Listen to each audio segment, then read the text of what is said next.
આજે આપણે આપણા ગુરુકુળમાં ફરસાણ પ્રેમી ગુજરાતીઓ માટે 3 અલગ અલગ પ્રકારના મુઠિયા બનાવવાના છે અને આ ત્રણેય મુઠિયાઓ હેલ્ધીની સાથે સાથે એટલા ટેસ્ટી બનશે ને કે એકવાર બનાવ્યા પછી વારંવાર તમે એને બનાવીને ખાવાના છો. તો ચાલો બનાવવાનું સ્ટાર્ટ કરીએ. સૌથી પહેલાં તો મુઠિયા બનાવવા માટે આપણે કથરોટમાં પોણા કપ જેટલો અહીં મેં ઘઉંનો કકરો લોટ લીધો છે તે લઈ લઈશું. તેમાં 2 થી 3 ચમચી જેટલો જુવારનો લોટ નાખીશું. જુવારના લોટના લીધે આપણા મુઠિયાનું બાઇન્ડિંગ સરસ આવશે. તેમાં આપણે 1.5 ચમચી જેટલા અધકચરા ક્રશ કરેલા આખા ધાણા, અડધી ચમચી જેટલી વરિયાળી, 1 ચમચી આદુ મરચાં અને લસણની પેસ્ટ નાખી છે. મેં એકદમ તીખા લીલા મરચાં યુઝ કર્યા છે. 1 વાટકી જેટલા ઝીણા સમારેલા ધાણા, મીઠું, થોડી હળદર, 1 ચમચી જેટલું ધાણા જીરું, અડધી ચમચી જેટલું જ લાલ મરચું આપણે નાખીશું. અહીં મેં 3 ચમચી જેટલા ખાટા દહીંમાં 1 ચમચી ભરીને ખાંડ નાખી દીધી હતી અને એને ઓગાળી લીધી છે. આપણે આ દહીંનું અને ખાંડનું મિશ્રણ આમાં એડ કરીશું.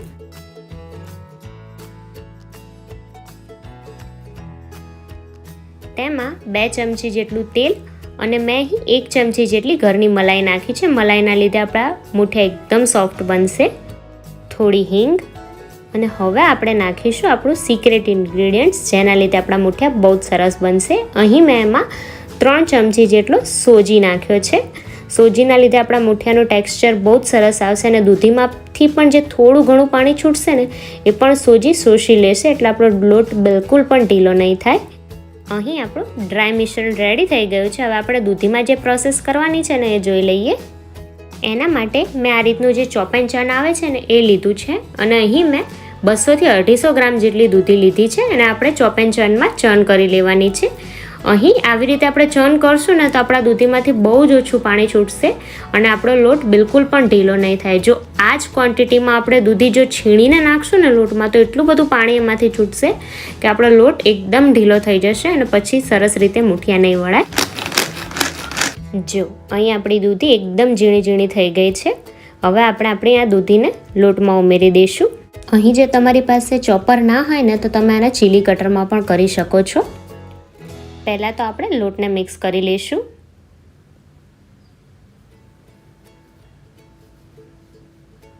એમાં દૂધી ઉમેરી દઈએ. તમે અહીં જોઈ શકો છો કે આપણે 1 વાટકી લોટ સામે કેટલા બધા પ્રમાણમાં દૂધી યુઝ કરી છે.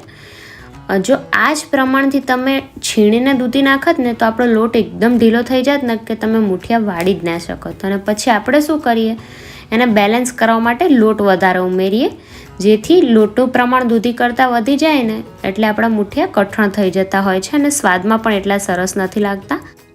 આપણા આ મુઠિયા પોચા રૂ જેવા અને મોઢામાં મૂકશો ને તો ઓગળી જાય એટલા સોફ્ટ બનવાના છે. જો અહીં મેં પાણી બિલકુલ પણ યુઝ નથી કર્યું. દૂધીમાંથી જે પાણી છૂટ્યું ને એમાં જ મારો લોટ બંધાઈ ગયો છે. હવે આપણે 1 ચમચી જેટલું તેલ નાખી એને કેળવી લઈશું.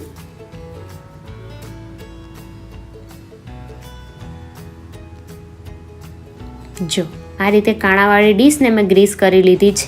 એમાં હું આ રીતે નાની નાની સાઇઝના મુઠિયા વાળી લઉં છું. મુઠ્ઠીમાં સમાય ને એ મુઠિયા એટલે જ કદાચ આના મુઠિયા પડ્યું હશે, એટલે હું તો હંમેશા આ જ રીતે મુઠિયા વાળું છું. આ જ રીતે હું બધા જ મુઠિયા વાળી લઉં. જો અહીંયા આપણા બધા જ મુઠિયા વળાઈને રેડી થઈ ગયા છે. આપણે આને સ્ટીમરમાં સ્ટીમ કરવા મૂકી દઈશું. જો મેં એ સ્ટીમરને પહેલેથી જ ગરમ કરવા મૂકી દીધું હતું. આપણે આમાં આપણા મુઠિયા સ્ટીમ કરવા મૂકી દઈએ. આપણે મુઠિયાને 5 મિનિટ ફાસ્ટ ગેસ ઉપર અને પછી 15 મિનિટ મીડિયમ ફ્લેમ ઉપર થવા દેવાના છે. 20 મિનિટ પછી ચેક કરી લઈએ. જો આપણા મુઠિયા કોઈ પણ જાતનો સોડા નાખ્યા વગર કેટલા સરસ ફૂલ્યા છે. ચપ્પુ નાખીને ચેક કરી લઈએ. થઈ ગયા છે. હવે આપણે આપણા મુઠિયાને 15 થી 20 મિનિટ સુધી કમ્પ્લીટલી ઠંડા થવા દેવાના છે. પછી આપણે એને કટ કરીશું. અહીંયા આપણા મુઠિયા ઠંડા થઈ ગયા છે. હવે આપણે એને કટ કરી લઈશું. આ જ રીતે હું બધા મુઠિયા કટ કરી લઉં છું. જો અહીં મેં બધા જ મુઠિયા કટ કરીને રેડી કરી દીધા છે. તમે આ મુઠિયાને આ રીતે જ ખાશો ને તો પણ એટલા ટેસ્ટી લાગે છે, અને વઘાર કરશું તો વધારે ટેસ્ટી લાગવાના જ છે. જો હું તમને બતાવું કેટલા સોફ્ટ બન્યા છે. એક તોડીને પણ બતાવો. ચાલો તો હવે આને વઘારી લઈએ. એના માટે આપણે કડાઈમાં 2 ટેબલ સ્પૂન જેટલું તેલ લઈ લઈશું. તેલ થોડું ગરમ થાય એટલે આપણે એમાં 1 નાની ચમચી જેટલી રાઈ ઉમેરીશું. રાઈ તતડે એટલે એમાં 1 નાની ચમચી જેટલું તલ, 7 થી 8 મીઠા લીમડાના પાન, અને એમાં હું 1 ચમચી જેટલી આદુ મરચાં અને લસણની પેસ્ટ એડ કરી રહી છું. આપણે આ પેસ્ટને એની કચાશ દૂર ના થઈ જાય ને ત્યાં સુધી તેલમાં સાંતળવાની છે. જનરલી શું થતું હોય છે કે આપણા ઘરમાં જો યંગસ્ટર અને બાળકો હોય ને તો એમને આપણે સાદા મુઠિયા વઘારીને આપીએ ને તો એ બિલકુલ નથી ભાવતા હોતા એમને. પણ જો આ રીતે વઘારમાં તમે આદુ મરચાં અને લસણની પેસ્ટ એડ કરશો ને તો એનો ટેસ્ટ એટલો મસ્ત આવે છે ને કે મંચુરિયન ખાવાનું છોડીને મુઠિયા ખાવા મળશે. હું અવારનવાર આ રીતે મુઠિયા બનાવીને મારા દીકરાના ટિફિનમાં આપતી હોઉં છું. તો આ મુઠિયા એને તો ઠીક, પણ એના બધા જ ફ્રેન્ડ્સને એટલા બધા ભાવે છે ને કે બધાની મમ્મી મને ફોન કરીને પૂછે છે કે તમે કેવી રીતે મુઠિયા બનાવો છો. તો મને થયું કે ચાલો આજે એની રેસીપી આપણા ગુરુકુળમાં જ શેર કરી દઈએ. જો અહીં આપણી પેસ્ટ બરાબર સંતળાઈ ગઈ છે. હવે આપણે એમાં જે બનાવેલા મુઠિયા છે ને એ એડ કરી દઈશું.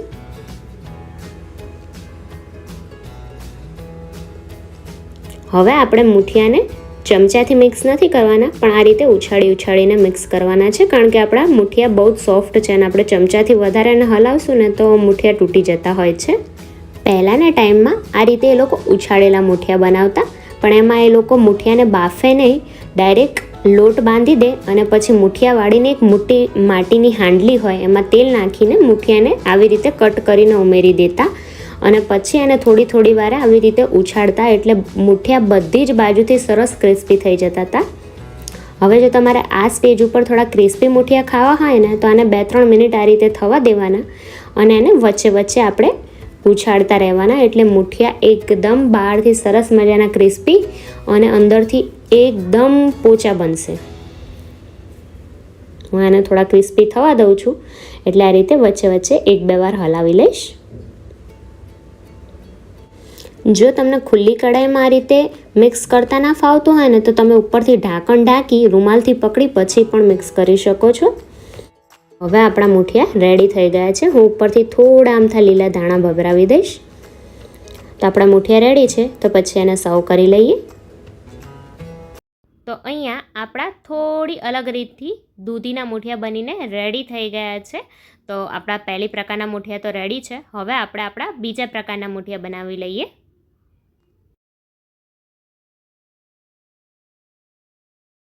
એના માટે અહીંયા મેં 200 ગ્રામ જેટલી પાલક લીધી છે. એને મેં ધોઈને ઝીણી સમારી લીધી છે. કપમાં માપવા જઈએ તો આ 2 કપ જેટલી પાલક છે.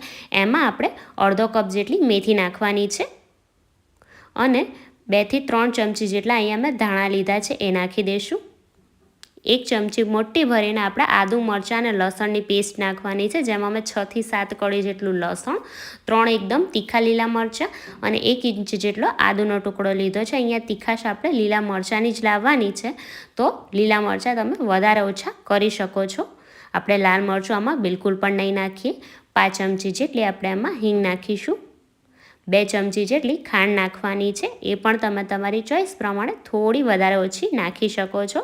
5 ચમચી જેટલી હળદર, અડધી ચમચી જેટલો મરી પાવડર નાખવાનો છે. મરી પાવડરનો ટેસ્ટ મુઠિયામાં બહુ જ સરસ આવે છે.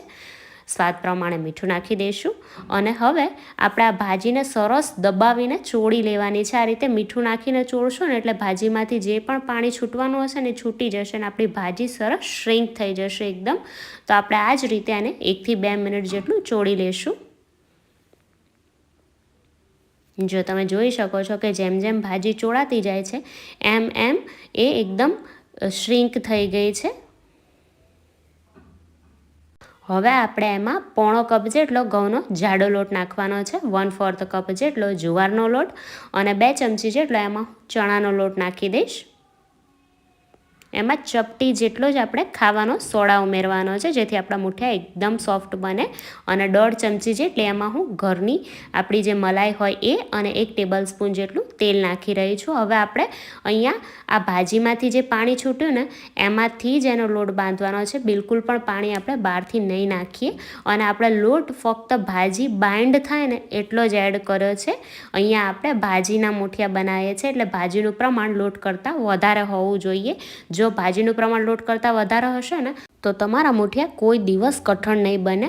હવે અહીંયા મેં એક ગ્રીસ કરેલી કાણાવાળી પ્લેટ લીધી છે અને મેં સ્ટીમરને પણ સ્ટીમ કરવા મૂકી દીધું છે. અને આ રીતે લોટમાંની સાઈડમાં આપણે થોડું અમથું તેલ લઈ તેલવાળો હાથ કરી નાના નાના મુઠિયા વાળી લેશું. અહીંયા તમે મોટી સાઇઝના મુઠિયા હોય એ રીતના પણ વાળી શકો છો. તો આ જ રીતે હું બધા જ મુઠિયા તૈયાર કરી લઉં, પછી હું તમને બતાવું. જો અહીંયા મેં બધા જ મુઠિયા વાળીને રેડી કરી લીધા છે. તો હવે આપણે આને સ્ટીમ કરી લઈએ. આપણે મુઠિયાને 5 મિનિટ જેટલા ફાસ્ટ ગેસ ઉપર અને 10 મિનિટ જેટલું ધીમા ગેસ ઉપર થવા દઈશું. 15 મિનિટ પછી અહીંયા આપણા મુઠિયા સરસ સ્ટીમ થઈ ગયા છે. એકવાર ચપ્પુ નાખીને ચેક કરી લઈએ. જો ચપ્પુ ક્લીન બહાર આવે છે એટલે મુઠિયા થઈ ગયા છે. હવે આપણે આને પહેલાં ઠંડા થવા દઈશું, પછી જ આપણે આને કટ કરવાના છે. જો 5 થી 10 મિનિટ જેવું થયું છે અને આપણા મુઠિયા સરસ ઠંડા થઈ ગયા છે. હવે આપણે બધા મુઠિયાને પહેલાં કટ કરી લઈએ. અને મુઠિયા આ રીતે ઠંડા થાય ને પછી જ કટ કરવાના, નહીં તો એ ભૂકા જેવા થઈ જશે. જો હું તમને એક નજીકથી બતાવું કે કેટલા સરસ પોચા રૂ જેવા અને એકદમ જાળીદાર મુઠિયા બનીને રેડી થયા છે. હવે આપણે મુઠિયાને વઘારી લઈએ. એના માટે એક પેનમાં મેં અહીંયા 1 ટેબલ સ્પૂન જેટલું તેલ લીધું છે. એમાં હું 1 ચમચી જેટલી રાઈ, 5 થી 7 મીઠા લીમડાના પાન અને 1 ચમચી ભરીને આપણે તલ નાખી દઈશું. અને આપણે જે મુઠિયા કટ કરીને રાખ્યા છે એ નાખી દેવાના છે. બધું જ સરસ રીતે મિક્સ કરી લઈએ. આ રીતે હું થોડું ઉછાળીને એને મિક્સ કરી લઈશ, કારણ કે આપણા મુઠિયા એકદમ પોચા છે ને, તો એ આપણે ચમચાથી હલાવીશું ને તો થોડા થોડા મુઠિયા તૂટી જશે. તો મને અહીંયા થોડા બહારથી ક્રિસ્પી અને અંદરથી સોફ્ટ હોય ને એવા મુઠિયા ભાવે છે. તો આને 2 થી 3 મિનિટ જેટલું ધીમા ગેસ ઉપર થવા દઈશ. અને આ રીતે વચ્ચે વચ્ચે 1 થી 2 વાર હલાવી લઈશ, જેથી બંને બાજુથી એ થોડા ક્રિસ્પી થઈ જાય. જો તમને સોફ્ટ મુઠિયા ભાવતા હોય તો આ સ્ટેજ ઉપર તમારે ગેસ બંધ કરી દેવાનો. તો અહીંયા આપણા મુઠિયા બનીને રેડી થઈ ગયા છે. આપણે આને સર્વ કરી લઈએ. તો અહીંયા આપણા બીજા પ્રકારના મુઠિયા પણ બનીને રેડી થઈ ગયા છે. હવે આપણે એકદમ અલગ એવા ત્રીજા પ્રકારના આપણા મુઠિયા જોઈ લઈએ. સૌથી પહેલાં તો એક બાઉલમાં આપણે 1.5 થી 2 વાટકી જેટલી અહીંયા મેં પાલક લીધી છે એ લઈ લઈશું. એમાં આપણે 1 વાટકી જેટલા અહીંયા મેં સ્વીટ કોર્ન લીધા હતા. આ કાચા જ છે અને આને મેં ચીલી કટરમાં ક્રશ કરી લીધા છે અને અમુક દાણા આખા પણ રવા દીધા છે એ લઈ લઈશું. 4 ચમચી જેટલા ધાણા નાખવાના છે. 2 ચમચી જેટલી એમાં લસણ અને એકદમ તીખા જે લીલા મરચાં આવે ને એની પેસ્ટ લીધી છે આપણે. 1 વાટકી જેટલો અહીંયા મેં ઘઉંનો જે જાડો લોટ આવે એ લીધો છે. 4 ચમચી જેટલો ઘઉંનો ઝીણો લોટ, 4 ચમચી જેટલો જ આપણે ચણાનો લોટ પણ નાખવાનો છે. અને અહીંયા મેં અડધી ચમચી જેટલો અજમો લીધો છે અને આ રીતે હાથથી મસળીને નાખી દઈશું. 2 ચમચી જેટલા તલ, અડધી ચમચી જેટલી હિંગ, અડધી ચમચી જેટલો મરી પાવડર, સ્વાદ પ્રમાણે આપણે મીઠું નાખી દઈશું. અડધી ચમચી જેટલી હળદર, 1 ચમચી ધાણા જીરું, 1 ચમચી લાલ મરચું પાવડર અને અહીંયા મેં 2 ચમચી જેટલી દળેલી ખાંડ લીધી છે એ નાખી દઈશું. અને અહીંયા મેં અડધા જેટલું લીંબુ લીધું છે, એનો આપણે રસ નીચવી લઈશું. જેટલો મસાલો આગળ પડતો હશે ને એટલું જ આ ખાવામાં ટેસ્ટી લાગશે, એટલે મસાલો થોડો સરખો કરવાનો આપણે. અને ચમચી અથવા તો હાથથી પહેલાં બધું જ આપણે સરસ રીતે મિક્સ કરી લેવાનું છે. બધું સરસ રીતે મિક્સ થાય એટલે અહીંયા મેં વાટકીમાં અડધી ચમચી જેટલો ખાવાનો સોડા લીધો છે. આપણે એમાં 1 ટેબલ સ્પૂન જેટલું તેલ નાખી સોડાને તેલમાં સરસ ઓગાળી લેવાનો છે. આવું કરવાથી આપણે બોલ્સ બનાવવાના છે એકદમ સુપર સોફ્ટ બનીને રેડી થશે. અને બધું જ સરસ રીતે ઓગાળી આપણે આ તેલને આમાં મિશ્રણમાં નાખી દઈશું.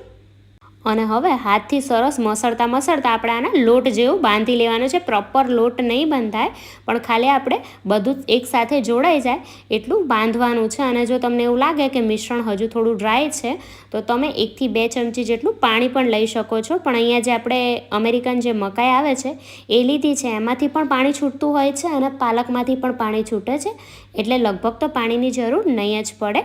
અને અહીંયા મેં આ રીતે કાણાવાળી પ્લેટ લીધી છે અને મેં ગ્રીસ કરી લીધી છે અને આ રીતે તેલવાળા હાથ કરી આપણે એકદમ નાના નાના ગોળા વાળી લઈશું. અહીંયા ગોળાને નાના નાના વાળવાના, કારણ કે એ સ્ટીમ થશે ને પછી એ થોડા ફૂલશે, એટલે આ રીતે હું નાની નાની સાઇઝના બધા જ ગોળા વાળીને રેડી કરી લઉં, પછી હું તમને બતાવું.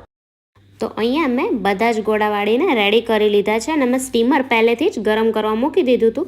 તો આપણે આ ગોળાને સ્ટીમ કરવા મૂકી દઈએ. આપણે આને 15 મિનિટ સુધી હાઈ ફ્લેમ ઉપર સ્ટીમ થવા દેવાનું છે. 15 મિનિટ જેવું થયું છે અને અહીંયા આપણા ગોળા સ્ટીમ થઈને રેડી થઈ ગયા છે. હવે પહેલાં આપણે આને ઠંડા થવા દઈશું અને આ ગોળાને તમે આમ જ ખાઈ શકો છો, પણ તમે આનો વઘાર કરશો ને તો એ વધારે ટેસ્ટી લાગશે. તો આ રીતે પહેલાં ગોળાને ઠંડા થઈ જવા દેવાના, પછી જ એનો આપણે વઘાર કરવાનો છે. એના માટે એક પેનમાં હું 1 ટેબલ સ્પૂન જેટલું તેલ લઈ લઈશ.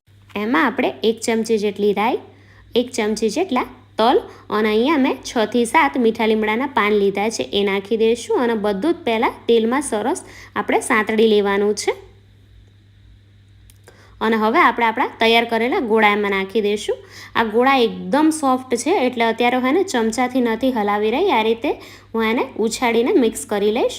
અને આપણે આને 5-1 મિનિટ જેટલું ધીમા ગેસ ઉપર થવા દેવાનું છે અને વચ્ચે વચ્ચે આપણે આને આ રીતે 1 થી 2 વાર હલાવતા રહીશું, જેથી આપણા ગોળા બહારથી એકદમ ક્રિસ્પી થાય અને અંદરથી એકદમ સોફ્ટ રહે, એટલે ખાવાની એ વધારે મજા આવશે.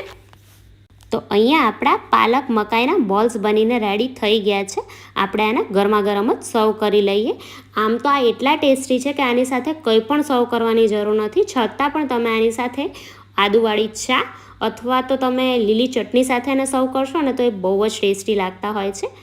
તો આ ત્રણેયમાંથી કયા મુઠિયા તમને સૌથી વધારે પસંદ પડે એ મને કમેન્ટમાં કહેવાનું ના ભૂલતા. તો ચાલો ફરી મળીશું આવી જ એક નવી રેસીપી સાથે. ત્યાં સુધી બધાને જય માતાજી.